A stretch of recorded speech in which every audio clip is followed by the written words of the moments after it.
Hi everyone! I'm currently here at the train station. So, nakabaliktad yung tren nila, guys! Lord, one kaya! And now guys, hindi natin papalagpasan na ma-experience yung train nila. So sasakay tayo ngayon. This is their ticketing area, guys. Excited na ako kasi sasakay tayo din sa train. I want to know kung ano yung itsura niya sa loob. By the way guys, best time to visit daw here kapag lunchtime kasi hindi rush hour.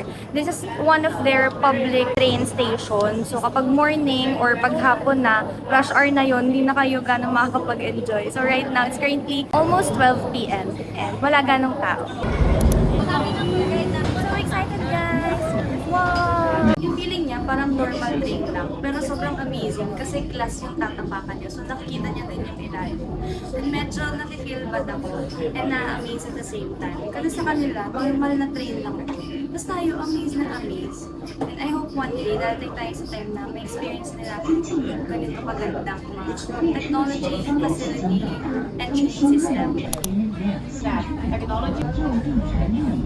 Bumaba ng Optic 5. Bumaba na kami guys. Dito na kami sa terminal. So, naka 6 station kami. Ang saya, ang ganda.